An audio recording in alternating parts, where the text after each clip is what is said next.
words, 9:30 memo just weeks ago. They said the reason we have the contingency plan is appropriated by Congress is to, in case there is a government shutdown, to advance these funds to address and mitigate this potential looming crisis. Period, full stop. It's not complicated. So I want to applaud the Attorney General and applaud those Attorney Generals across the United States, those 3 governors that stood up. I'm shocked, then again not, that other Republican state governors are not also joining this lawsuit. The impacts in their state, ironically, are disproportionate.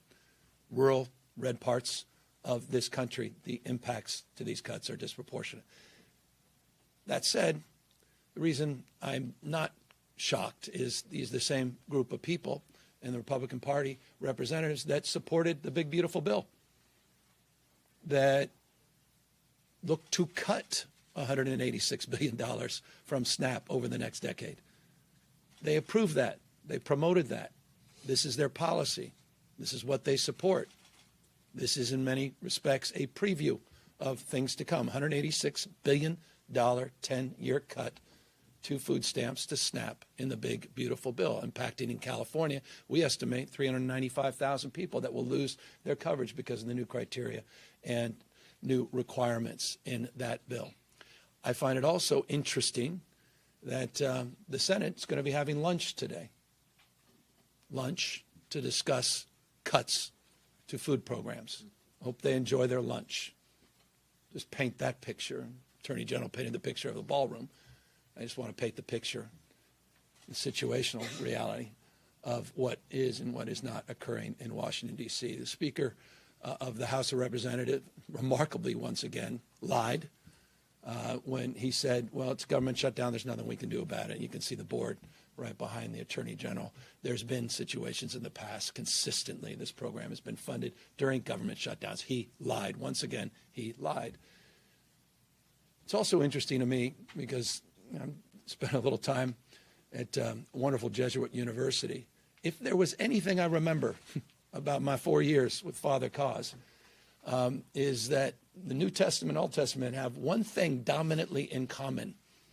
In Matthew and Isaiah, Luke, Proverbs, I mean, go down the list. It's around food. It's about serving those that are hungry. It's not a suggestion in the Old and New Testament. It's core and central to what it is to align to God's will, period, full stop. I say that because these guys need to stop the BS in Washington, D.C. So they're sitting there in their prayer breakfasts. I mean, maybe they got an edited version of Donald Trump's Bible, and they edited all of that out.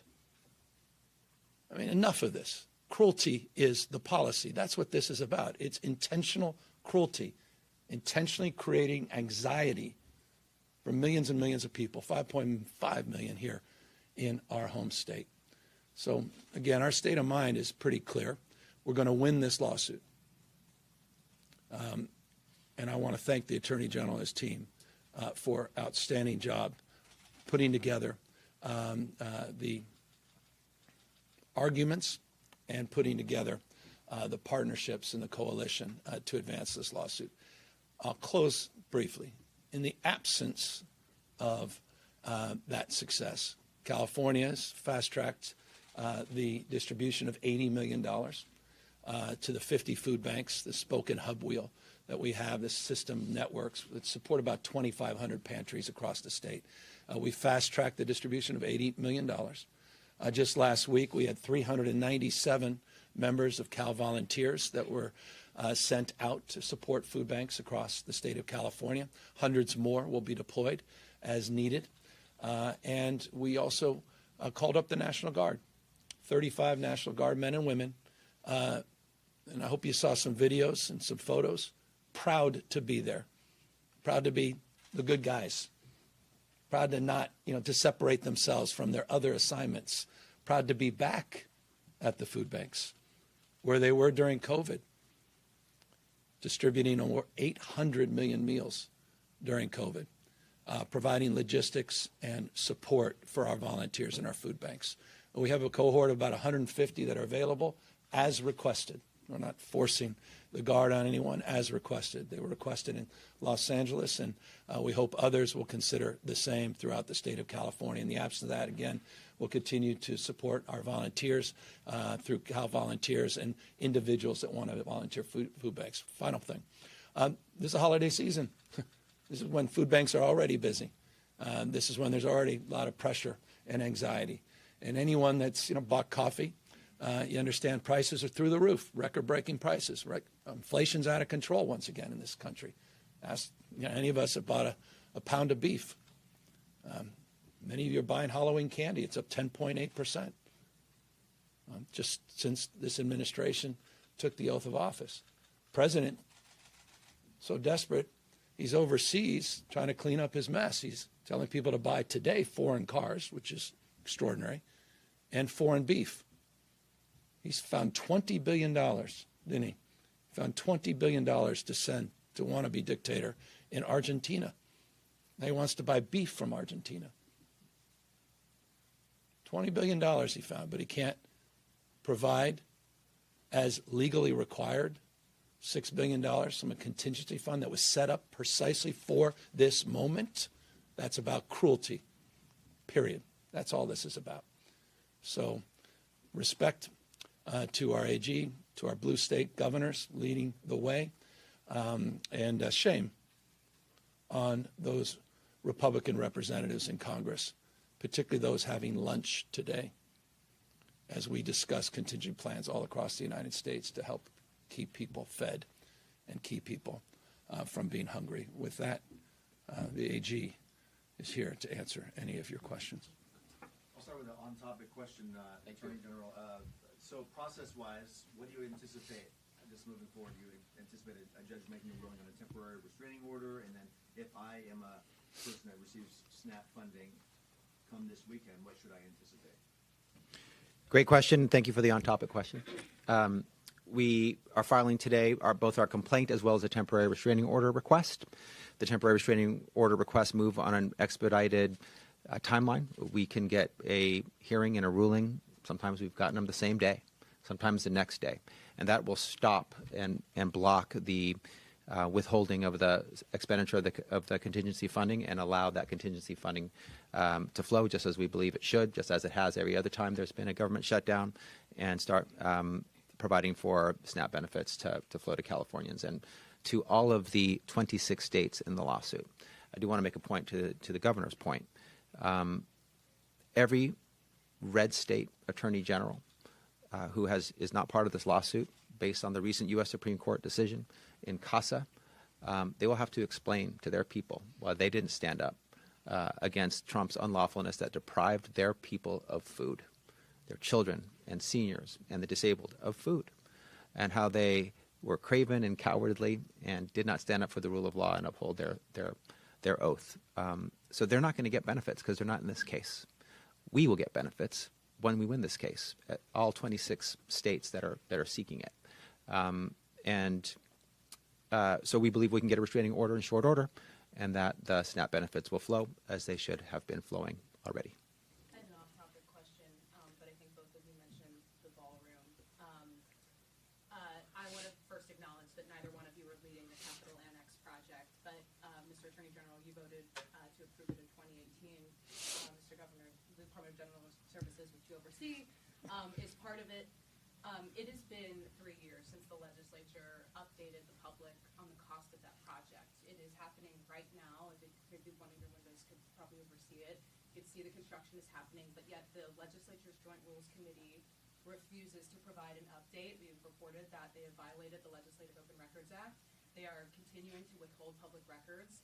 I have asked for an interview for more than a year now, and no one will provide an update. I mean, is that appropriate on one of the most expensive buildings in the United States at this point? You're my attorney. And By the way, I don't think it's appropriate. They should provide you the information, period, full stop. But for you to conflate or compare and contrast is, with all due respect, I think that I would separate the ballroom and what Donald Trump just did and desecration and the process and that he evolved and the fact that he secured $300 million under curious circumstances from the annex and what the legislature is trying to do. And I'm not trying to defend those actions, but absolutely they should provide. The two. I'm No, just but saying that you mentioned just balancing. I mean, there's construction happening in that capital I and our get it. capital, and so that's why I'm asking. Yeah, very. Is that appropriate, though? I mean, truly, for the public to not know how They much should that building know. That's costs? what I said. You should get that information. Well, I agree it's inappropriate. By the way, I didn't know they were not talking to you. I apologize that members of the legislature are not talking to you. They're on recess. I'll check in with them. Let me know. I'm happy to help you try to get access to members of the California legislature with respect, not my branch of government, but I'm happy because as a taxpayer, I'd like to know as well. I appreciate the question you asked, and I think it would be appropriate to provide that information, and you should have access to it. It's the public's building. You absolutely deserve that. So yes, it's inappropriate. Yes, you deserve that information, and yes, we're happy to help you. I appreciate that. Thank you. Okay. I have a question about the open AI news from today, just for both of you, Mr. Governor and Mr. Attorney General. How engaged have either or both of you been with OpenAI? Mr. Governor, I know that like a lot of your allies have been hired by OpenAI now that they are transitioning to a for-profit model. I'd like to hear about that from you. And also, Mr. Attorney General, have you gotten any kind of deal or agreement from them on children's safety, which you said was like how will the state continue to oversee this? Yeah, I've been personally involved. My team has been deeply involved for over a year and a half, an investigation and then negotiations with OpenAI about their adherence to their mission as a charitable organization that operates here in the state of California. That's our nexus. As the California DOJ, we oversee charitable organizations. OpenAI is a charitable organization, of course, with a proposed public benefit corporation that will be part of their broad structure. But that is our nexus. We have been working with them.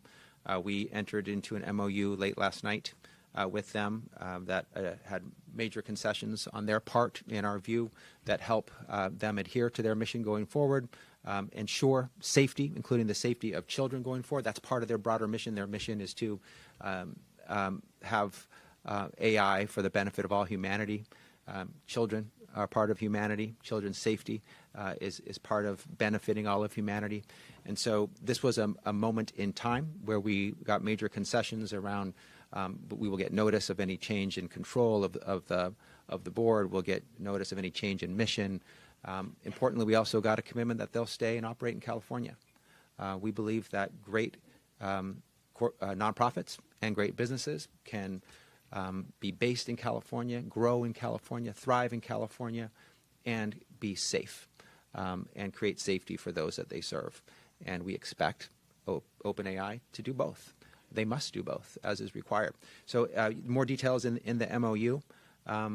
We will have an ongoing role with respect to making sure they adhere to their nonprofit mission and do everything to potentially and lawfully to protect children and ensure safety of all those who use their services. And we will be vigilant in that ongoing role. Governor, question for you when it comes to Prop 50. The New York Times had an article reporting on a conversation in which you and your team members mentioned that you no longer need campaign donations from small donors. Can you kind of expand on the confidence that exudes about the election? Well, I know I did I don't know about any reporting about those Zoom conversations, but at a very public interaction with that donor base, because I did a video saying, please stop sending money. 1.2 million contributors, or contributions rather, have been received. $38 million in small dollar. It just blew past our expectation. And so we have the budget, period, full stop, to complete what we set out to do, which was to be successful and win Proposition 50. I admit, and I appreciate the question, it's the first time, I don't know, likely to be the last time, that I've ever said, stop, please don't send any more money. I don't know many elected officials have ever been able to lay claim to that, period, full stop. And I said, just, $10, $20, particularly now in light of everything we've been discussing here today about food insecurity and the like, is a lot of money to people. And so I said, please keep your money or redirect it to other causes. And we began to orient some consideration to that in Indiana and what the governor just did with a special session there, which is extraordinary, considering the coercion that's gone on in Indiana to do this mid-decade redistricting and to other states and other causes. So that's it. But I also made it crystal clear. It doesn't mean we've won the campaign. Quite the contrary. It just means we're being honest with people. We don't need the money. But the money that has been raised is going to be utilized for our field campaign, which is one of the biggest in state's history, and to make sure we deliver on what we've been promoting. So we made the point we're running the 110-yard dash, not the 90-yard dash. It's all about get out the vote now. But the low dollar money we just don't need at this moment. Mr. Governor, to follow up on that, I wonder in this final week, the home stretch, do you have plans to be out on the campaign trail this weekend? Or yesterday, last night, today, every day. No, that's all I've been doing. I mean, I've been all over the state. Just got in late last night from Southern California, a number of events. We were in San Jose just a few days ago doing events and get out the vote. And look, this is, it's a familiar time of the year for a lot of us. And so a week or so left to Election Day. And to me, everything's on the line. And I don't, what more evidence you need? This lawsuit, 42 others plus that the AG is filed now, what's going on with these illegal tariffs and the impact that's having on cost of candy, the cost of backpacks and back-to-school supplies, the impacts of those tariffs, those taxes on all of you, the recklessness of this administration, yes, the wrecking ball at the White House and the East Wing, the $173 million that they apparently were able to find for Kristi Noem's brand new planes, but they can't again find money for food stamps at this time. The supine Congress and increasingly supine Supreme Court, this shadow docket, the emergency docket, where they continue to give license to the President of the United States to racially profile Americans basis of their skin color, where they congregate, and the language they speak. I mean, this is extraordinary moment. And so I think Prop 50 is deeply part of that. And so we're going to do everything we can over the course of the next week to remind people what's at stake and I think really trip up some of that momentum on the Trump administration. And I wanted to just follow up. You mentioned the fundraising email this morning, directing donations to the fight in Indiana. Can you sort of put, from your perspective at this moment, obviously it's changing as other states jump in and, but how does Prop 50 fit into the national? Look, this guy, Donald Trump, wants to rig the election before one vote is cast. It's completely consistent with a guy that referenced January 6th as a beautiful day, where he tried to light democracy on fire and tried to wreck our democracy. He made phone calls to the Secretary of State in Georgia, and he followed up consistent practice by making calls to governors all across this country, starting with Greg Abbott, who he later said he was, quote unquote, entitled to 5 new Texas seats. You saw what happened in Missouri, saw what happened in North Carolina. Their legislative leaders couldn't even, they just said they might as well have used the phrase, dear leader. What they're doing now with special session, which, by the way, the governor knows better. He didn't want to do this in Indiana, but the threats coming from the Trump administration to Republican governor, this is just unprecedented in American history. And so Prop 50 is our way of fighting back. He's rigging the game. He can't win. He's weak. That's what this is all about. He's a race against the clock. He knows he's going to lose the midterm elections. He knows it, so he has to change the rules because he can't win fairly. He can't win if the rules are not changed in his favor. That's why he's rigging the election. That's why he sent masked men, Greg Bovino, who's in court appropriately today.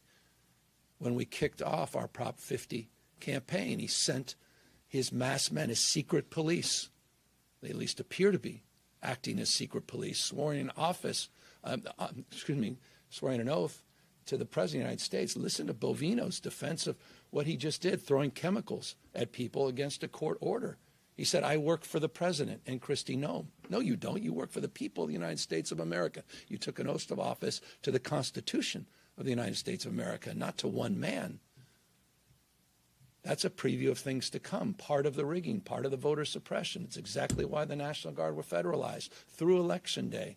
That's a preview of things to come, not just in California, but all across the United States in 2026. And yes, and the AG, I'm sure, is eager to grab the mic on this final point. That's why he sent these election monitors to 5 curious counties in the state of California, a preview of things to come all across the United States of America, to intimidate, to create a false pretext, to go to federal court and say somehow this election was stolen, that it was conducted illegally. This is all happening in plain sight.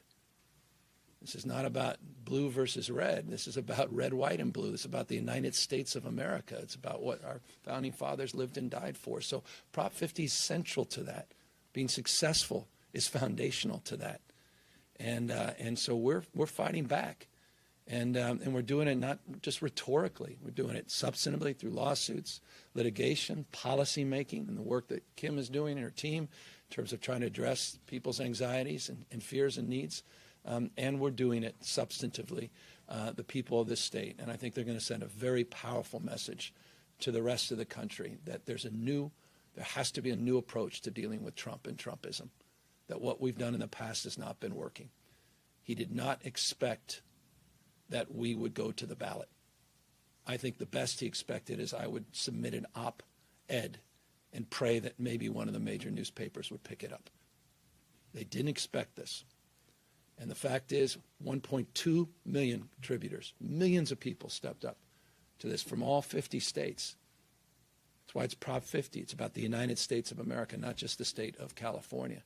They didn't expect people to stand up like that. They didn't expect 7 million people to peacefully protest at the No Kings rally. People are waking up and pushing back. And again, applaud the AG for doing just that here today.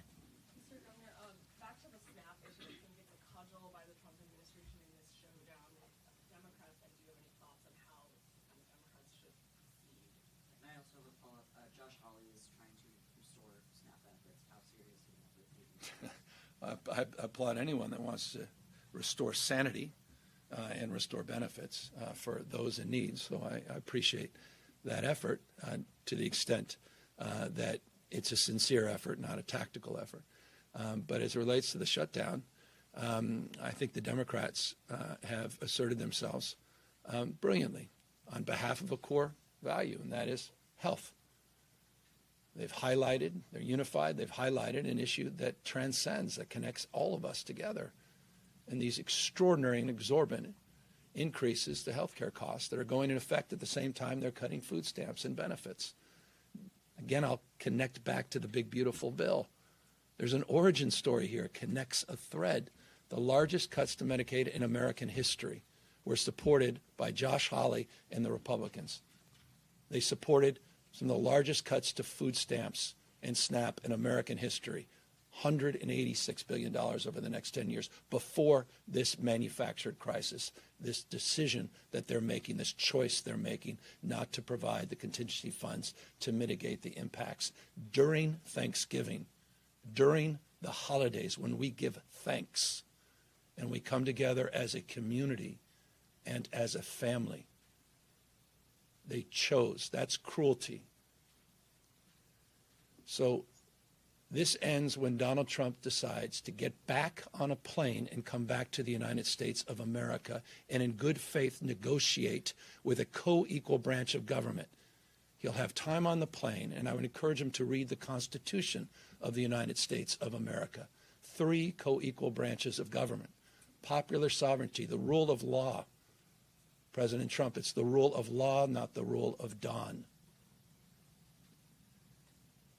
The President and Congress will decide when this shutdown ends. But I've never in my lifetime, and there have been many shutdowns, experienced a president so disassociated, disconnected from the pain and suffering of the American people that he turned their back and went overseas with a crisis of this magnitude at this moment, who went golfing the weekend before the shutdown, who had one meeting that he refused to invite cameras in, which for Donald Trump is an extraordinary act, where he put hats that said Trump 2028 and sent out selfies or Truth Social tweets. He is an unserious president. And so, to the extent there are serious members of Congress, and this individual senator, as you referenced, is asserting himself, trying to be one of them, I wish him luck at the Senate lunch today as he talks about food cuts to millions and millions of Americans. Governor, I saw. $80 million from California to food bank. Can you talk about what exactly would it do and how long is that expected? It's not enough. It's 1 point. Look, we've got some humility here. It's $1.1 billion a month that the federal government is providing. So the food banks at this time of year, again, are busy. And the food bank, all their representatives will say this, $80 million is not going to be close to enough. I've talked with legislative leaders. I'm going to add a topic, the next conversation around the annex. Appreciate that. But I talked to legislative leaders about this issue and what we can do together. I'm in the process, as you know, of putting together next year's budget.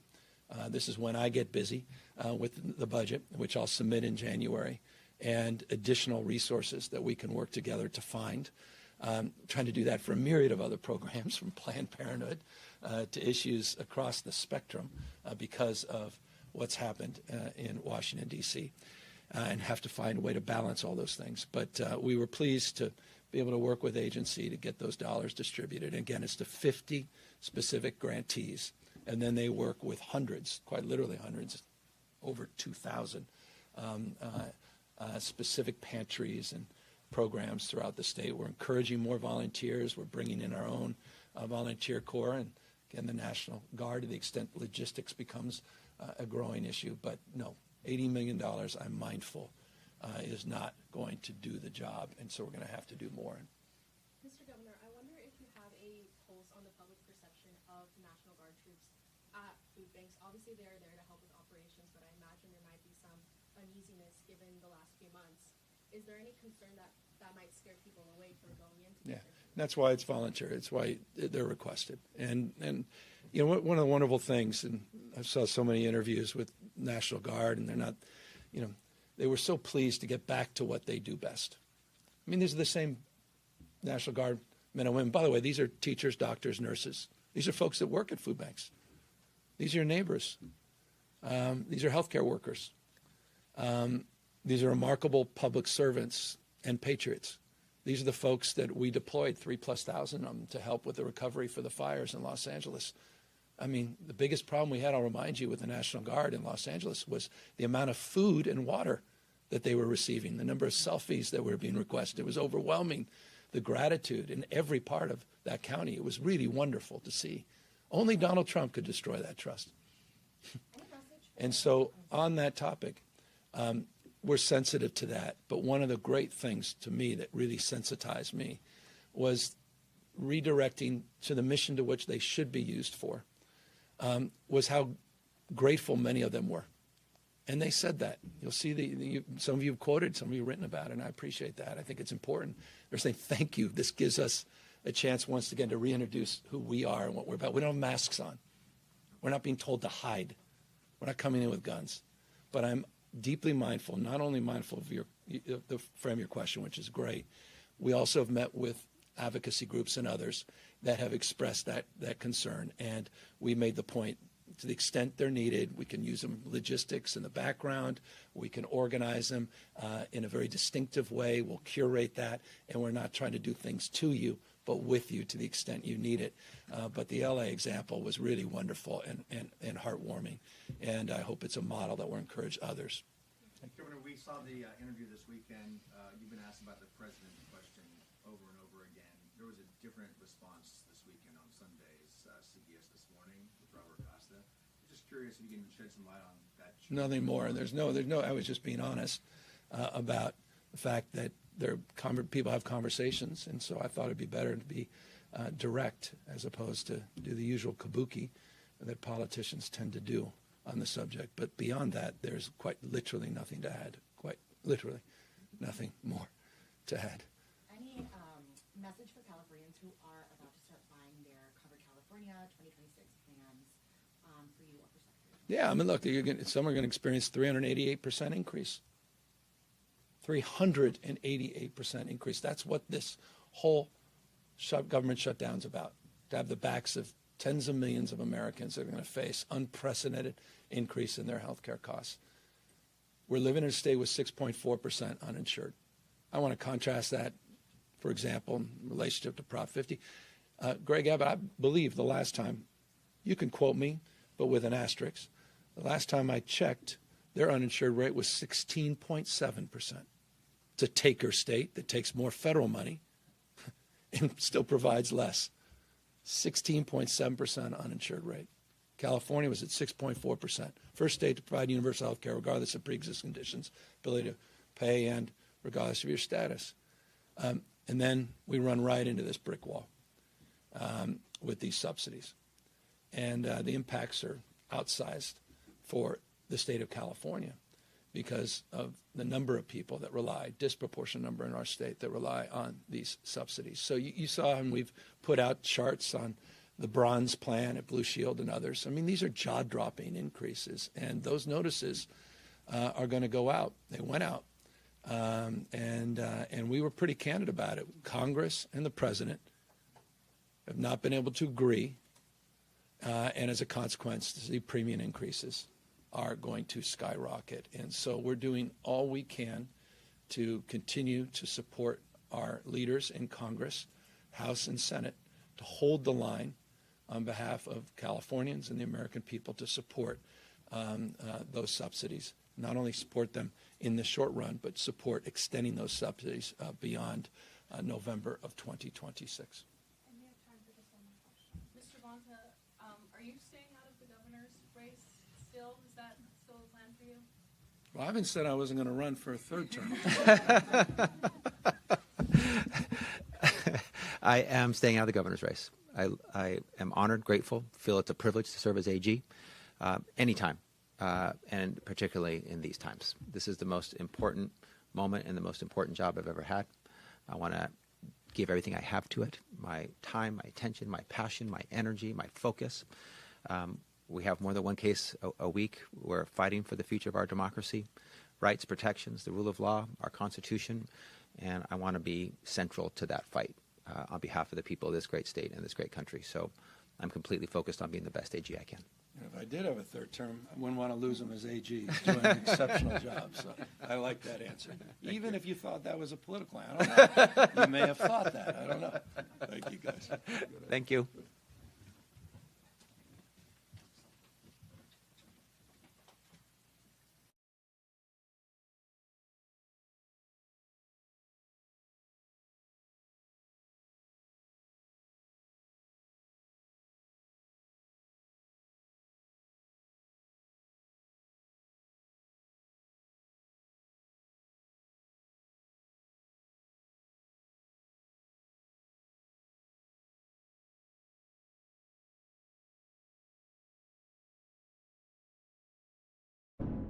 My lead source tonight is the Democratic Congresswoman Jasmine Crockett of Texas. And thank you so much for being here, because I just think to hear everything that is at stake this week as it's really coming into clear view now with this government shutdown dragging on. Do you believe this will be the week that Congress comes to an agreement here?